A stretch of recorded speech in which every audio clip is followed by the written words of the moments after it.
विद्यार्थी मित्रांनो, इयत्ता 5वीमधील परिसर अभ्यास भाग 1 या विषयाअंतर्गत तिसरा युनिट आपण सुरू केलेला होता, the earth and it's living world. यामध्ये आपण सुरुवातीचा भाग मागील व्हिडिओमध्ये अभ्यासलेला आहे. द ॲटमॉस्फिअर या वातावरणाविषयी आपण आज शिकणार आहोत. पहा, या ठिकाणी ही जी आकृती आपल्यासमोर दिसते आहे, या आकृतीमध्ये वेगवेगळ्या प्रकारचे लेअर पृथ्वीच्या आजूबाजूला आपल्याला पाहायला मिळतात. पहिला लेअर आहे ट्रोपोस्फिअर, त्यानंतर स्ट्रॅटोस्फिअर, नंतर मिझोस्फिअर, नंतर आयोनोस्फिअर आणि सगळ्यात शेवटचा बाह्यंबर ज्याला म्हणतो आपण एक्झोस्फिअर. अशा प्रकारचे 5 थर महत्त्वाचे आहेत. प्रत्येक थरातील वेगवेगळं महत्त्व आता चित्रामध्ये दाखवल्याप्रमाणे पहिलं ट्रोपोस्फिअर आणि स्ट्रॅटोस्फिअरच्या मधातला जो भाग आहे त्यामध्ये तुम्हाला ओझोनचा लेअर दिसतो आहे, डार्क निळ्या रंगाने दाखवलेला आहे. तिथेच त्याच्या बाजूला त्या ओझोन लेअरच्या खाली ट्रोपोस्फिअरमध्ये अंतर्गतच पहा, विमान उडताना दिसते आहे, ढग दिसते आहे, पॅराशूट दिसते आहे, बरोबर आहे. इओनोस्फिअरच्या याच्यामध्ये रॉकेट उडताना दिसते आहे आणि एक्झोस्फिअरमध्ये जे काही सॅटेलाईट असतं त्याच्याही बाहेरचे आहे ते स्टार्स वगैरे आपल्याला दिसत आहेत, बरोबर आहे. याबद्दल आपण थोडक्यात पाहून घेऊया. बघा, the envelope of air around the earth is called the atmosphere. The envelope म्हणजेच जे काही आवरण आहे, हवेचं जे काही आवरण आहे पृथ्वीच्या सभोवताली आहे त्याला आपण ॲटमॉस्फिअर म्हणजेच वातावरण असं म्हणतो.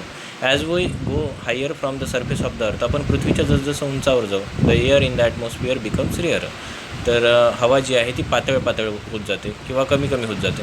The atmosphere consist of a mixture of gases. वातावरणामध्ये वेगवेगळ्या प्रकारच्या वायूंचा जे काही मिश्रण आहे, नेमली nitrogen, oxygen, water vapour and carbon dioxide. त्यामध्ये वेगवेगळ्या गॅसेस असतात. उदाहरणार्थ नायट्रोजन आहे, ऑक्सिजन आहे, वॉटर वेपर आहे, कार्बन डायऑक्साईड आहे.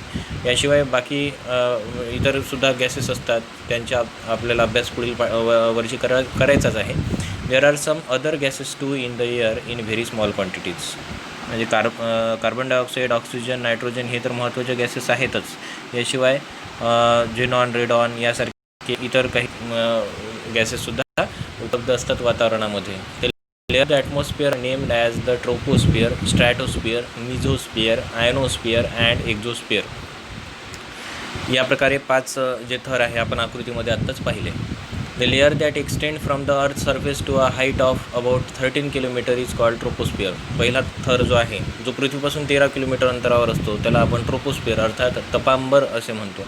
The conditions in the troposphere change continuously. या तपांबरातल्या ज्या काही वातावरणाची जे काही परिस्थिती आहे ती नेहमी बदलत असते. म्हणजे आपल्याला माहीत आहे वातावरणाचे ढग जे आहे, ढगांच्याच मुळे वातावरणाची परिस्थिती आपल्याला बदलताना दिसते. ज्या वेळेला पाऊस येणार असतो त्यावेळेला त्या ढगांचा रंग बघा आणि मोकळा आकाश असतानाचं जे काही रंग आहे तो बघा. हा सगळा तपांबरामध्ये घडून येणारा बदल आहे. They affect the living world to a great extent. यामुळे जे काही सजीव आहे, सजीवसृष्टीवर बऱ्याच प्रमाणामध्ये फरक पडतो. The surface of the earth gets heated due to the heat it receives from the sun. The surface of the earth gets heated. पृथ्वीचा जो काही भाग आहे, पृथ्वीचं वरचं आवरण जे आहे ते उष्णतामान त्याचं वाढ सूर्याच्या उष्णतेमुळे तो थर जास्त प्रमाणात उष्ण होत जातो. Hence the air nearest the surface is the hottest. आणि म्हणूनच पृथ्वीच्या सभोवतालची जी हवा आहे ती गरम होते. As we go higher in the troposphere it becomes cooler. जसं आपण ट्रोपोस्फिअरच्या वर जाऊ तसं ते तापमान कमी होत जातं. Almost all the water vapour in the atmosphere is contained in the troposphere. वातावरणातील जे काय वायूचं संच आहे ते सगळं ट्रोपोस्फिअरमध्ये आपल्याला पाहायला मिळतो. That is why all weather related phenomena such as formation of clouds, rain, fog, winds and storms takes place in the troposphere. म्हणूनच काय होते बघा, या ट्रोपोस्फिअरमध्ये सगळेच काही वॉटर वेपर जे काही आहे ती या ठिकाणीच असल्याकारणाने वेदर रिलेटेड म्हणजे हवामानाशी संबंधित असलेल्या ज्या काही सगळ्या फिनॉमिना म्हणजे प्रोसेस, सगळ्या प्रक्रिया या क्लाउड्स फॉर्मेशन म्हणजेच ढगांची निर्मिती, रेन पाऊस पडणे, धुकं पडणे, फॉग म्हणजे धुकं पडणे, वाइंड्स म्हणजे वारे आणि स्टॉर्म्स वादळं जे काही आहे ती या ट्रोपोस्फिअरमध्येच घडून येतात. The air on high mountain is rarer than the air near the earth surface. उंच ठिकाणची, उंच पर्वतावरचे जे काही हवा आहे ती पातळ अशा प्रमाणची असते. Aeroplanes fly in the higher parts of the troposphere. जे विमान असतात ते विमान या ट्रोपोस्फिअरच्या वरच्या भागामध्ये उड्डाण करत असतात. There the air is very rare. त्या ठिकाणी हवेचं प्रमाण कमी असतं किंवा विरळ प्रमाणात असते. Therefore arrangements have to be made to ensure that passengers get enough air for breathing. जेणेकरून त्या ठिकाणची म्हणजे अशा प्रकारची व्यवस्था करण्यात आलेली असते की जेणेकरून जे काही पॅसेंजर्स त्यामध्ये बसलेले आहेत त्यांना पुरेशा प्रमाणामध्ये ऑक्सिजन मिळालं पाहिजे, हवा मिळाली पाहिजे, जेणेकरून त्यांना श्वासोच्छवासास मदत होईल.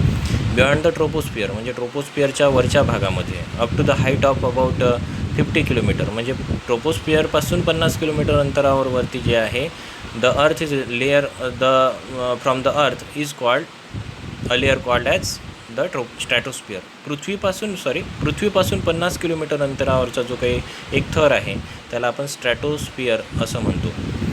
In the lower part of the stratosphere there is a layer of a gas called ozone. त्या ठिकाणी पहा, जो तपांबर आहे म्हणजे ट्रोपोस्फिअर आणि स्ट्रॅटोस्फिअर यांच्या दरम्यान एक जो काही लेअर आहे तो आहे ओझोन लेअर. मगाशी मी तुम्हाला आकृतीमध्ये दाखवलं, आपण आत्ता या आकृतीमध्ये पाहू शकतो. In the lower part of the stratosphere, there is a layer of a gas called ozone. Ultraviolet rays coming from the sun are harmful. सूर्यापासून येणारी जी काही अतिनील किरणं आहेत ती किरणं अतिशय हार्मफुल असतात, आपल्यासाठी योग्य नसतात किंवा हार्मफुल फॉर लिव्हिंग थिंग्स, सर्व सजीवांसाठी हानिकारक असतात. But the ozone layer absorb them and protect the living world from those rays. म्हणजे पूर्ण काही जे काही सूर्यापासून निघणारी जी काही अतिनील किरणं आहेत ते ओझोन लेअर जो आहे तो पूर्णपणे ॲब्झॉर्ब करून घेतो आणि आपल्या सजीवसृष्टीचं अशा प्रकारे रक्षण करतो. Use your brain power. In which layer of the atmosphere do we see the rainbow. वातावरणाच्या कोणत्या थरामध्ये रेनबो आपल्याला पाहायला मिळतो. आता इथं या ठिकाणी आकृतीमध्ये दाखवलेलं नाही आहे, परंतु तुम्हाला हे शोधायचं आहे. अतिशय सोपा प्रश्न आहे, इंटरनेटच्या माध्यमातून तुम्ही शोधू शकता. ठीक आहे. Mountaineers carry oxygen in cylinders when they climb mountains that are more than 500 meter high. What could be the reason for that. आता माउंटेनियर जे पर्वतारोहण करत असतात त्यांच्यापाशी सिलेंडर असतं ऑक्सिजनचं, तर मग ते ऑक्सिजनचं सिलेंडर का घेऊन जात असेल. अर्थातच आता या प्रश्नाचं सुद्धा तुम्हाला उत्तर देता येतं. ठीक आहे. बघा, न्यू वर्ड या ठिकाणी एक नवीन शब्द आलेला आहे, कंडन्सेशन. कंडन्सेशन म्हणजे काय. The process of vapour turning into water on cooling.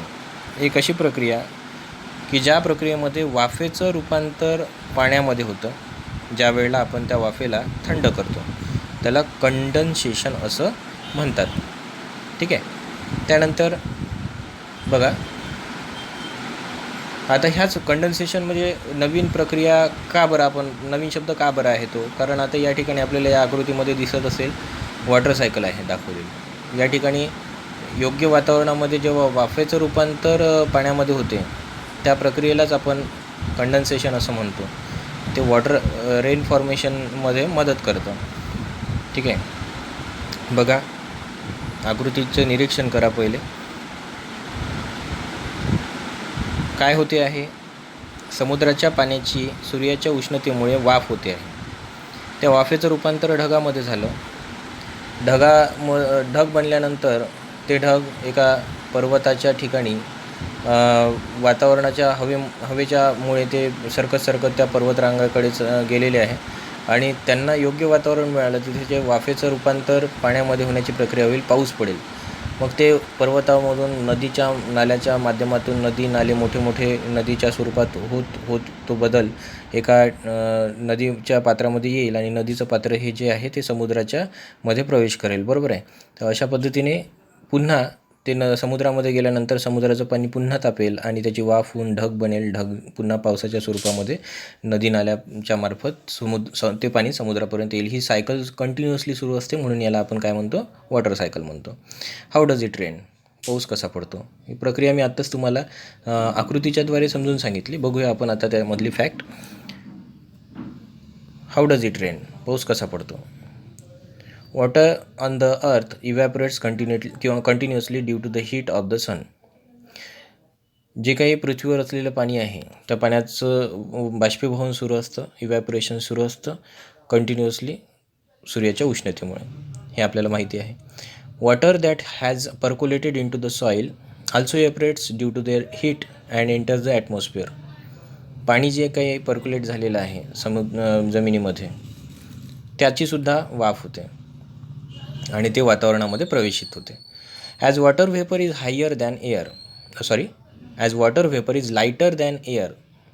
पाण्याची वाफ काय असते? हवेपेक्षा हलकी असते वजनाने, म्हणून it rises high up into the atmosphere. म्हणून ते वातावरणामध्ये प्रवेश करते आणि उंच ठिकाणी जाण्याचा प्रयत्न करते. ॲज इट गोज हायर, जशी जशी ते उंचावर जाते, it cools and condenses forming very fine droplets of water. मग जशी जशी ते वरती जात असते त्याप्रमाणे ते एकमेकांचे जे काही वाफेचे कण आहेत ते एकमेकांमध्ये मिक्स होतात आणि त्याचं कंडन्सेशन होते. जेणेकरून कंडन्सेशन झाल्यामुळे ते आपल्याला जे छोटे छोटे कण आहेत ते ढगांच्या स्वरूपामध्ये तयार होतात. The droplets are so small and light that they float in the atmosphere forming clouds. ते ड्रॉपलेट्स जे पाण्याचे कण आहे इतके बारीक असतात, त्याचं रूपांतर ढगांमध्ये होतं. These small droplets join together and form bigger drops such which are heavy. हे जे सूक्ष्म पाण्याचे कण आहेत ते एकमेकांच्या मध्ये मिक्स होतात आणि ते मग एकमेकांमध्ये मिक्स झाल्यामुळे त्याचं वजन वाढते. They cannot float. मग त्यावेळेला ते तरंगू शकत नाही. Such drops of water falls down on the earth in the form of rain. आणि त्यावेळेला योग्य त्या वातावरणामध्ये ते पाण्याच्या स्वरूपामध्ये, पावसाच्या पाण्याच्या स्वरूपामध्ये ते जमिनीवर कोसळतात. This rain water floats into rills. हे पावसाचं पाणी झऱ्याच्या माध्यमातून, स्ट्रीम झरण्याच्या माध्यमातून रिव्हर्स नदीपर्यंत पोहोचतं and finally into the sea. आणि नंतर मग ते नदीच्या मार्फत समुद्रामध्ये पोहोचतं. Ice in the snow covered regions also melt due to the heat of the sun to finally flow into rivers. समुद्राच्या पाण्यात जसं पाण्याचं रूपांतर ढगामध्ये झालं त्याचप्रमाणे जे ध्रुवावर असलेलं बर्फ आहे त्या बर्फसुद्धा वितळतो आणि त्याचंसुद्धा पाणी होऊन पाण्याची सुद्धा वाफ होते आणि तीच प्रक्रिया त्या ठिकाणी घडून येते. These processes of evaporation, condensation and rainfall go on in continuous cycle. This is non as the water cycle. आता ही वॉटर सायकल जी आहे निसर्गामध्ये घडून येणारी, त्या वॉटर सायकलला आपल्याला कसं म्हणता येईल की ह्या प्रोसेसला इव्हॅपोरेशनही घडून येते, म्हणजे बाष्पीभवनही घडून येते आणि कंडन्सेशन सुद्धा घडून येते आणि पाऊस पडतो. याच प्रक्रियेला वॉटर सायकल असं म्हणतात. ठीक आहे. यानंतर आपण पाहूया द बायोस्फिअर, म्हणजे जीवावरण काय आहे. ॲटमॉस्फिअर पाहिला आपण, आता बायोस्फिअरबद्दल अभ्यासू. कॅन यू टेल, तुम्ही सांगू शकता का? Make as long a list as you can of all living things you see in the lithosphere, hydrosphere and atmosphere. आपल्याला लिथोस्फिअर, हायड्रोस्फिअर आणि ॲटमॉस्फिअर या तीनही थरांमध्ये वेगवेगळे जे काही वस्तू दिसतात किंवा ज्या काही गोष्टी आपल्याला दिसतात त्यांची आपल्याला यादी बनवायची आहे. भरपूर आपल्याला सापडतील जे काही लिथोस्फिअरमध्ये आढळणाऱ्या वस्तू आहेत. हायड्रोस्फिअरमध्ये काय काय सापडते, ॲटमॉस्फिअरमध्ये कोणते कोणते वायू असतात. ठीक आहे. There are innumerable kinds of living things on the earth. पृथ्वीवर असंख्य प्रकारचे सजीव आपल्याला आढळतात. The various regions of the earth differ in many ways. Various regions जे आहेत, वेगवेगळे जे काही भाग आहेत ते त्यांच्यामध्ये वैविध्य असते. Some regions are always covered with ice. काही भाग पृथ्वीवरचे जे आहे ते बर्फाच्या स्वरूपामध्ये असतात. Some regions are always covered with ice while others have a hot climate. काही भागामध्ये सातत्याने बर्फ झाकलेला असतो, तर काही भागामध्ये जसे वाळवंट आहे, उष्ण वातावरण असतं. There are mountains in some places. काही भागामध्ये पर्वतरांगा असतात. And plains in others. काही भागामध्ये पठारा असते. Some places have a lot of rainfall while others are dry desserts.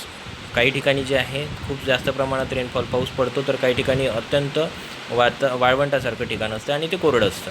There are salty seas and oceans and also fresh water lakes. समुद्राचे जे काही सॉल्टी सीज आहेत आपल्याला माहिती आहे आणि महासागरसुद्धा असतात. ते फ्रेश वॉटर म्हणजेच ताज्या पाण्याचे तळे त्या ठिकाणी आपल्याला आढळतात. The ocean is shallow near the coast. समुद्र जो आहे तो उथळ असतो कोस्टल एरियामध्ये, किनारी भागामध्ये. Away from the coastline. जसं जसं किनाऱ्यापासून दूर जाऊ आपण, the ocean can be several kilometre deep. अत्यंत खोल तो समुद्र असतो. आपल्याला जसं जसं आपण त्या किनाऱ्यापासून दूर जाऊ तसं ठीक आहे. त्यानंतर पहा या ठिकाणी तुम्हाला वेगवेगळ्या प्रकारचे चित्र आपल्याला दिसते आहेत वनस्पतींचे आणि प्राण्यांचे. We see a great variety in the living things that inhabit these different regions. वेगवेगळ्या प्रकारची जे काही आपल्याला सजीवसृष्टी आहे ती पाहायला मिळते वेगवेगळ्या रिजनमध्ये, भागामध्ये. पृथ्वीच्या वेगवेगळ्या ठिकाणी आपण जसं जाऊ तसं आपल्याला त्यांच्यामध्ये वैविध्य पाहायला मिळतं. The polar bear is seen only in the snow bound polar regions. Polar bear जे आहे is seen only in the snow bound polar regions. बर्फाळ प्रदेशामध्ये आपल्याला पोलर बिअर पाहायला मिळतात. Zebras are found in Africa. Africa खंडामध्ये फक्त आपल्याला झेब्रा आणि कांगारूसारखे काही पाहायला मिळतात. कांगारू जे आहे झेब्राज फक्त आपल्याला आफ्रिकेमध्ये आढळतात, तर कांगारू जे आहे ते ऑस्ट्रेलिया खंडामध्ये आढळतात.